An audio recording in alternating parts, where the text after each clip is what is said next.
Ready? Everyone's ready? Everyone's excited? Yes, so excited. Yes. Perfect. Yes. So, hi. Welcome to Venture Bros, a Venture Brothers podcast brought to you by After the Hype. As for some reason, if you missed last week and you're just tuning in this week, I want to celebrate with you in our new stream. Yay! It's so new and cozy, and it feels like a part of you. It is. It took me a second to realize what you're doing there. But yeah, so we have started our own stream. So if you're just looking for Venture Brothers content, this is where you'll find it.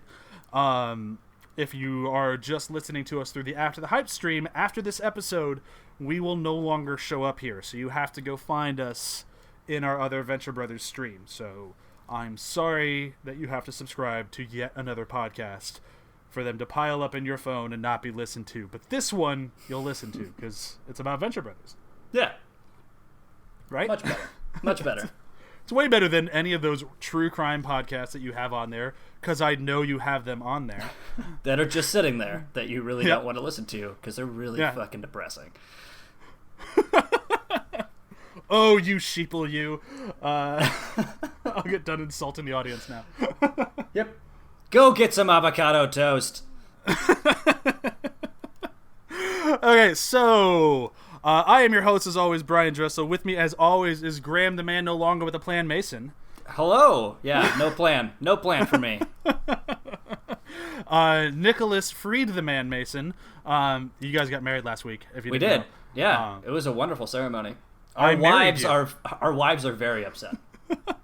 Well, this is what you get for asking me to become an ordained minister to marry you in the first place. Now I can just marry you to whoever I want. It will continue happening. You'll get your marriage certificate in the mail soon. He is, again, visiting with his wife in Canada, so he is not able to be here. But we do have our researcher supreme, Brok Holliday, here. Hi, Brok. How are you? Hey, guys. How's it going? Oh, it's going. Researcher Supreme. Good. Is that not a good title? I mean, if we were ordering from Taco Bell, yes, that's fine. What about Viceroy of Research? I like that. Fudge. Yeah, all right. Yeah, I'm not sure which one I like better. I'm going to go with Researcher Supreme.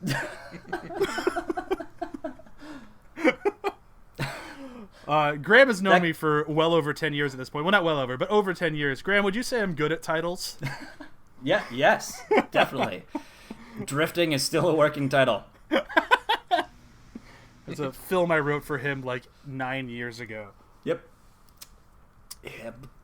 Good old working titles. All right. So speaking of titles, the title of this week, that's a segue for you, Ghost of Sargasso, or of the Sargasso. This is Venture Brothers episode 6 if you're going off the Hulu order. If you're going off the DVD order, it's not episode 6. And that's what we are going off of. Although this one, and tell me if you disagree with me, this one you could play virtually anywhere. No, I think that's pretty accurate. Yeah? Yeah. Brok? Yeah, I think it stands alone pretty well. It's definitely one of my favorites that I would recommend to somebody, to season one who's never seen the show before.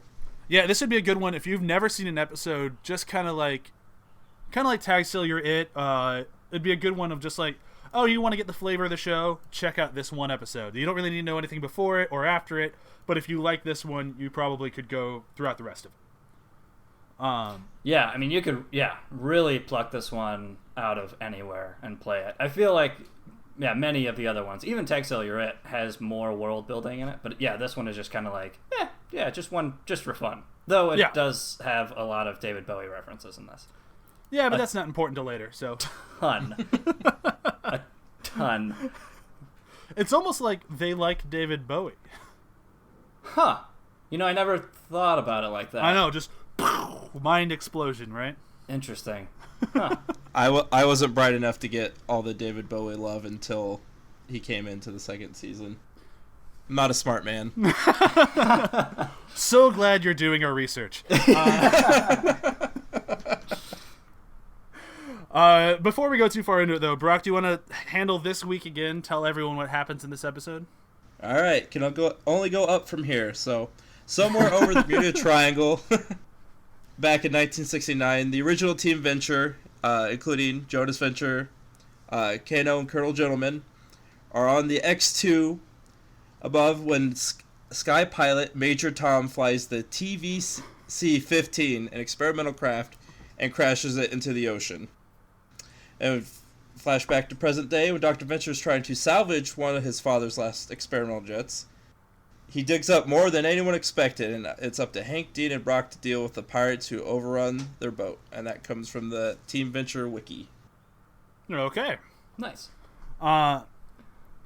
So quick round of quick takes. How do you guys feel about this one? Where does it stand in the season for you?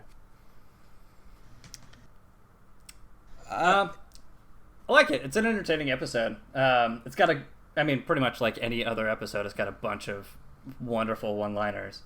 But yeah, I think even as we were talking about it and just introing it, it is kind of just out there, and so it doesn't really feel plugged in as plugged in as any of the other episodes. So that's good. It's definitely a good introduction to the humor of the rest of the show.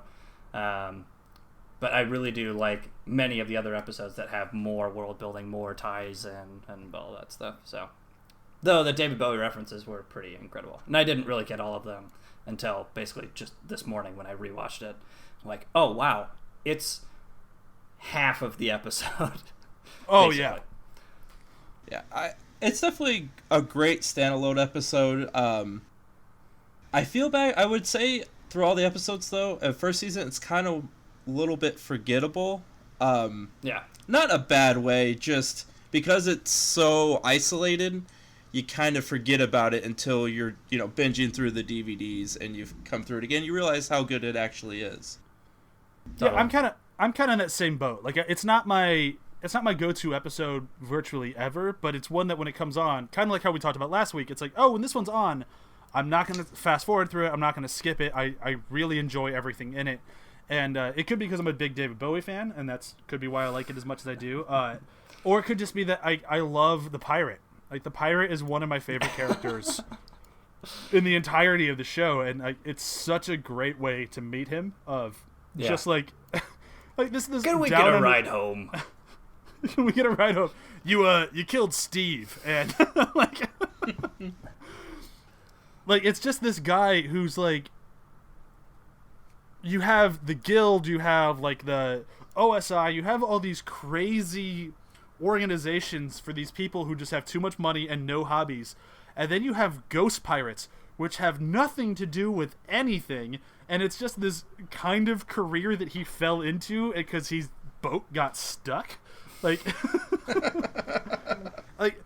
he's just a man. He's just trying to make it work. Like, and I love that he has no dog in any of these fights. He's just kind of annoyed the whole time, and it's just such a great character, and he just gets better and better the more the show goes on, all the way to the point when he's hooked on Dart, and that's one of my favorite plots ever. Of just give me the good stuff right in the neck, and it's like, I love the pirate so much. He's better when he gets with Jonas Jr., but as an intro, definitely. And it's one of those characters that, Brok, if you've done the research and you can tell me if I'm wrong, it feels like one of those characters where they wrote him, they used him, and it's like, fuck, that was fun. I need to bring him back in any way possible. Right, and I believe they mentioned something like that in the Season 2 commentary when they have the museum opening. I think that's Season 2. They talk about bringing him back. And because it's just one of those characters it's fun to write for.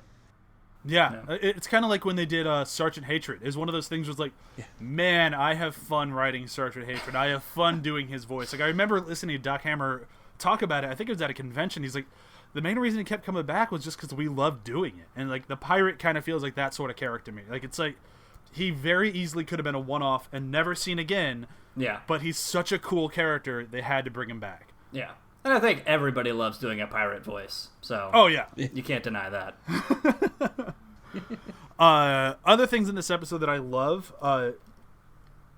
love how arrogant Rusty is throughout the whole episode. Yeah. Rusty, when he thinks he's doing good, is my favorite Rusty. Like, just like he's recording his own like journal about like, this will be how I made my millions. Not making his millions, creating a device that can travel through time. That didn't count for shit. He's gonna make his millions finding a spaceship that his dad failed at making. Like, that's his grand plan. He already made something cool. Who cares about that? I'm gonna go find something that doesn't work. Like, how dumb can he be? It's a really subtle kind of light on his dad issues that they go into more in the later seasons too, where it's so much more about trying to eclipse his father than doing anything on his own, which is so crazy, and it gets a lot more graphic in the later seasons. A swinging dick graphic. Yeah. Did not expect that on the DVDs, by the way. That was a shock. Yeah, that was a hell of a view. But there is something about just Rusty in general in this episode. It's great because I love the way Rusty interacts with everyone. Like, the way he interacts with Brok is different than how he interacts with Orpheus, which is different how he interacts with the boys. Like, he's just kind of got a different like temperament depending on who he's talking to. But him by himself is just like the picturesque, self-loathing failure. And it's just so good when he's like, I got this. I got my machine. It can travel through time. I'm going to go find my dad's machine. I'm great. I step in the clam. I'm horrible and I'm sad.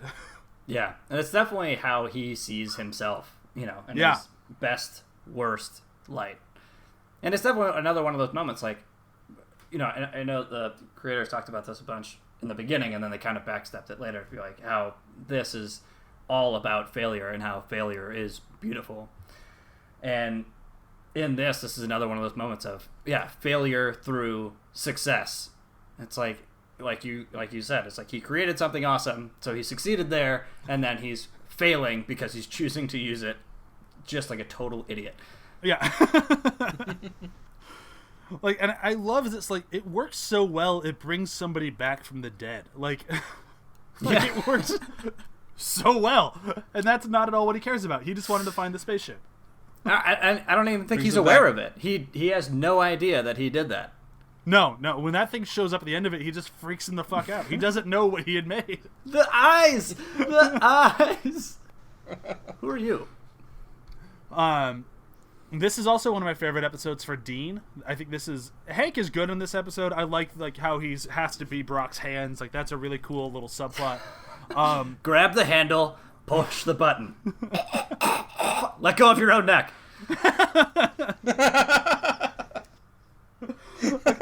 I love Hank, but Hank is like, I'd say Hank bats 1,000. Like, it's rare that Hank is on the screen and I'm not entertained. Dean is a little more like, he's not always there to be the funny one. And that's just nothing against him or his character. It's just sometimes he's the straight man, so he's not the funniest guy in the room. He is so much funnier in this episode than I think any other episode throughout the entirety of season 1. And it all comes down to one line for me. So when he's talking to the pirate, and he's like, who's your dad? Your dad's bodyguard, blah, blah, blah, back and forth. He's like, you're not a very good liar, are you, Dean? Maybe?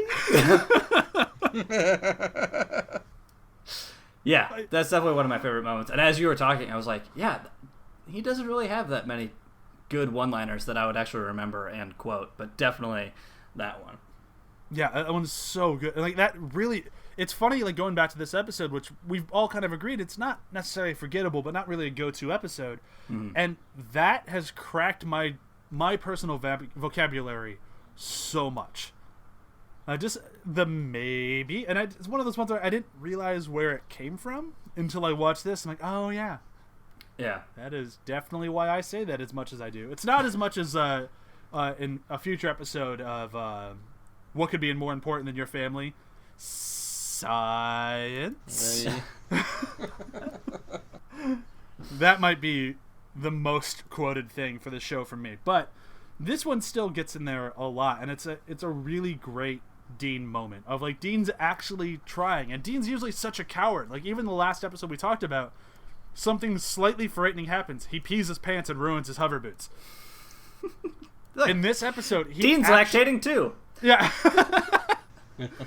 In this episode, he actually tries to stand his ground, which is like almost out of character for him, but I really kind of appreciate it. Yeah. No, I completely agree. And it's funny because I feel like when he's face to face with anything supernatural, he loses his shit. But for some reason, when it's a ghost pirate with a plastic gun, he's not scared anymore. Yeah. Or even a real ghost pirate thing. It's like, did you hear that? Hear what? You don't think that's going to work on me twice. No, I'm serious. Yeah, no. God, that's... Oh, Major Tom. I love Major Tom. So when Brok was doing research for this, and I'll let him kind of describe it, he came across something that I thought was very interesting about this episode and about Brock Sampson's character and smoking. And that became a point in this episode. Brock, do you want to tell people what you found there? Yeah, according to the DVD commentary, Cartoon Network executives complain about Brock's pretty much constant smoking. And in this one, he ultimately does end up smoking, but for almost the entire episode, he doesn't smoke. And I believe he has the line, they offer him a cigarette, and he says he does not, I don't smoke. Which is, now hearing that, I didn't even think that line was weird when I saw the episode. But after reading this, it makes a lot more sense. It's Hank who says I don't smoke. It's not Brock. That's right. Sorry, I got that wrong in the notes. My bad. Because he tells him, like, whatever you do, make sure you don't light up a cigarette because a sniper can see a cherry from, 1,000 yards away. And he's like, I don't smoke. Good. This is a terrible time to start. Yeah. But I thought that's kind of interesting. Like when the show was new, it's been kind of cool finding out how much Cartoon Network was like, I don't know about this one. Yeah. And they really tried to shut things down. It's like, you guys are wrong. Yeah. No, we know, and it'll be good this way. So here it is. Oh look, weird. It succeeded. It's one of those very great moments of no, stick to your guns. You know what you're doing. Yeah, and it was almost kind of a double down too, because Brock, when he gets captured and is actually held by the pirates, he's asking for a cigarette, and he's like, I will kill for one of those. And then at the end of it, he kills both of them and smokes their cigarette. Well, he wasn't with his butt. He killed them with his butt, which is incredible. The only time I've seen someone murdered by ass was in this episode.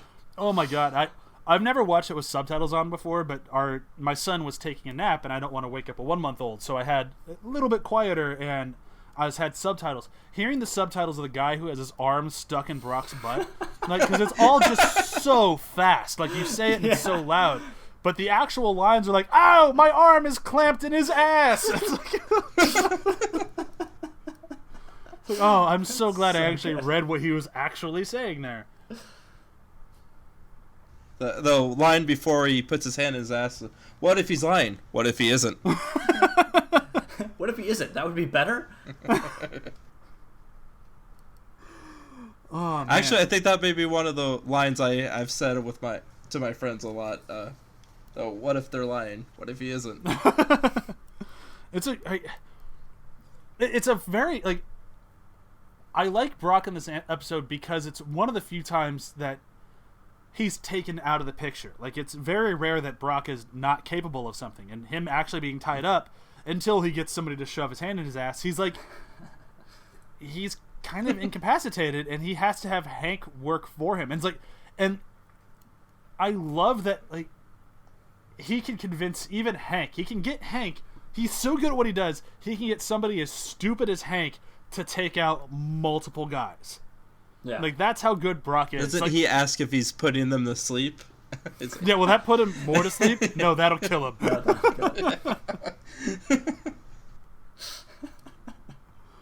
But I love that. And I love that, at the end of the episode, so, they're all freaked out because there's a screaming ghost on the deck of their ship that they don't know what he wants.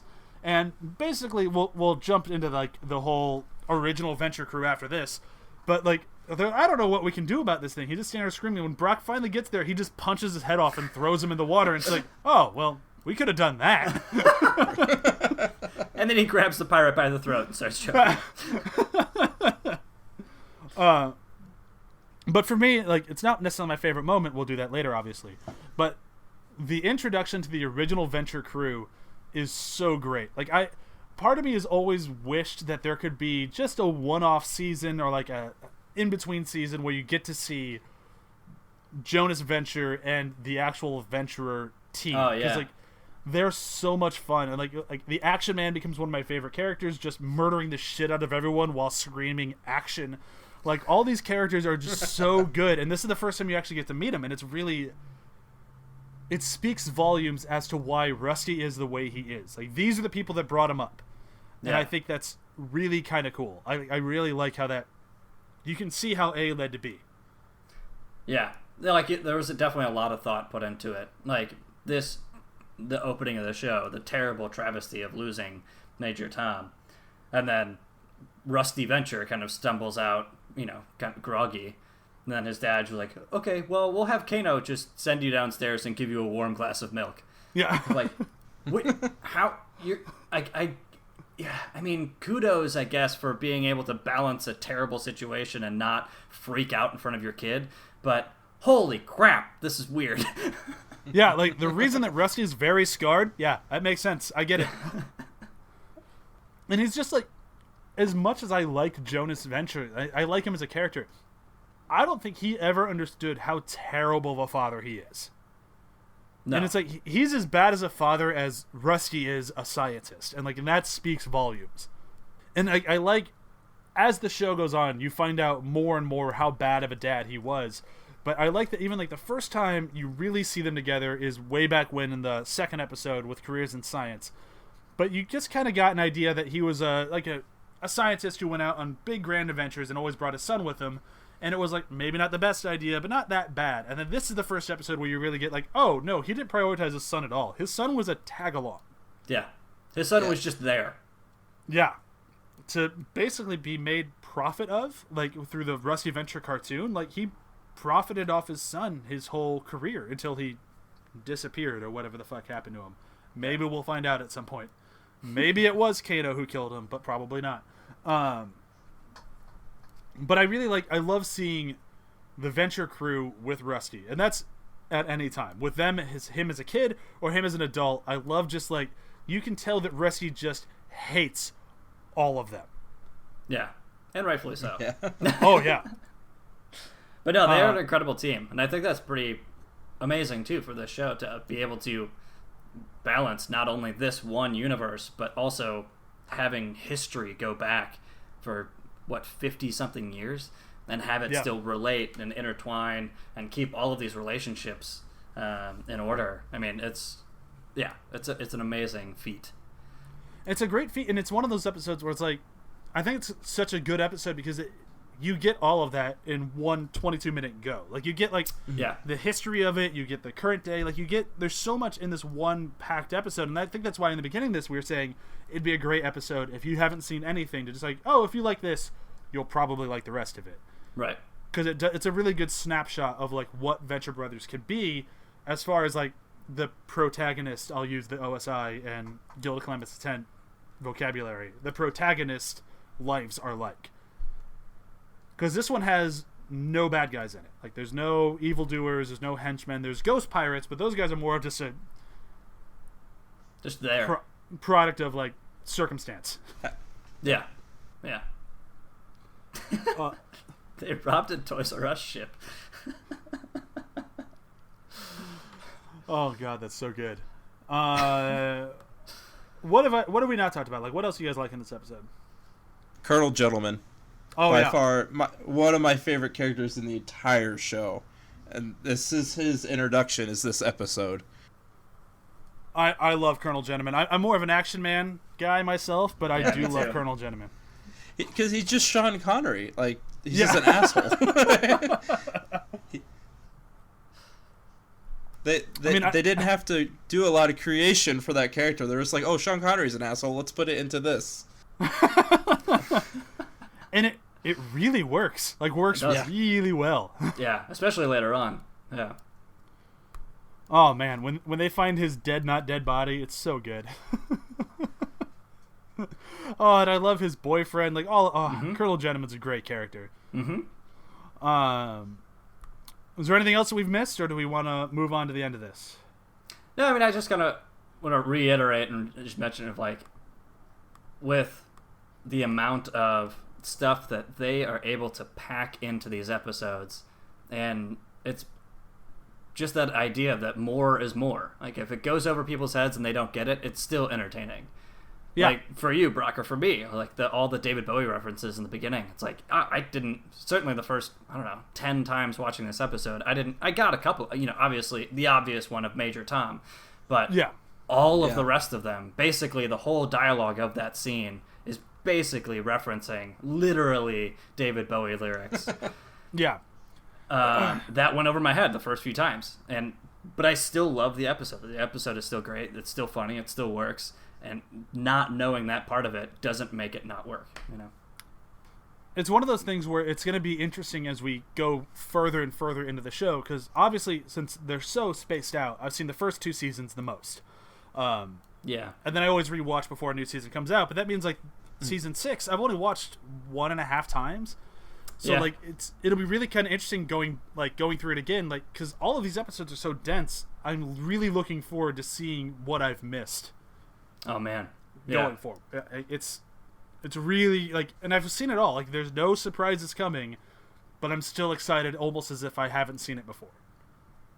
Yeah, and also I think there's so much stuff that I've definitely forgot a lot of stuff, and so I think by going back through it again, I'm also very excited to be like, what did I miss? What connections did I just not get the first? I definitely got a better appreciation for season 3, which a lot of people kind of say is the worst season, but going back and watching with the DVDs and everything, I think there's a lot more there than people gave it credit for. I've heard that before too, and it always upsets me. I love the hell out of season 3. Yeah. Like, I love the buddy system episode is one of their best written episodes ever, and it's so fucking good. If I could jump to that one and do it next week, I would, but I have to go chronologically. Got a couple episodes in between. Yeah, like a bunch. All right, let's move into favorite moments here. I'm going to go first this week. My favorite moment is, we've talked about it a bunch. It has to be when Major Tom is crashing the ship and just going back and forth with the David Bowie lyrics. Just the first time I caught onto it, I don't think it was the first time I watched this, probably the second time, because I am a Bowie fan. Just as soon as it starts happening, I'm like, oh my god, this is just so genius. Can you hear me, Major Tom? Can you hear me, Major Tom? Like, it's holy shit. I've got a message. I hope you're happy. I am happy. It's one of those things where it's like, I'm not even laughing. I'm just so impressed. Yeah, and they fit it in. I mean, even Action Man, like, his name, like, everything in there. And then Ashes to Ashes at the end of it. Yeah, quoting the title of another song. Like, it's incredible. It's so good. Go ahead, Graham. What's yours?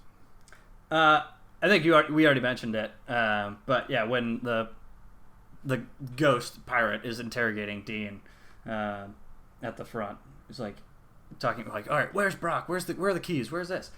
Like, he's gonna come back with his bodyguard and guys. You're not a very good liar, are you, Dean? Maybe? Just fucking genius. And guys. And guys. So good. Alright, Brock, last but not least. We mentioned it earlier, but the whole conversation between the henchmen when they're arguing about who's gonna shove their hand up Brock's ass, and then the conversation while they're looking for the key. That whole, I don't remember the lines verbatim, but that whole just scene is classic Venture Brothers, and you can't get much better than that. So the whole fight sequence after that is pretty hilarious too. Oh man, I did have a question about this episode, real quick. Was at the very end where the ghost and they talk about Action Man banging his wife. Were they insinuating that she had been cheating on Major Tom with Action Man, or did I misread that? I don't think they were cheating. I think they just got together afterwards. Yeah. Okay. Yeah. Okay. Yeah. That was because they stayed married the rest of the season or the rest of the show. Yeah. Yeah. I just want to make sure I didn't misinterpret that. Oh man, we didn't even mention. I have to mention it now. His wife talking to him. All right, Tom, you're dead now. Time to go away. Like so fucking good. Leave the Venture family alone. And just the follow up of like yep, you're dead. Your wife has moved on. She remarried to me actually. Oh, it's so good. All right. So we're gonna do a quick round of plugs and get out of this thing. As always, I'm going to plug After the Hype because that's my other show. New episodes should be starting up in August. I'm not sure what our first movie will be, but I'm sure it will be a good one. Well, the episode will be. I can't promise the movie will be good. Yeah, I was going to ask. Yeah. Originally, it was going to be Red Sparrow, and then I tried to watch Red Sparrow and turned that fucking garbage pile of a movie off. Don't watch Red Sparrow. You didn't like that accent? Oh my god, I didn't like any of it. I don't turn off movies. I just do not. And that one I only made it halfway through and turned it off. So it will not be Red Sparrow. Watch another one of her greats. Yeah, like Passengers. Watch that. Or Hunger Games. Or Hunger Games. Jennifer Lawrence, get a new fucking agent.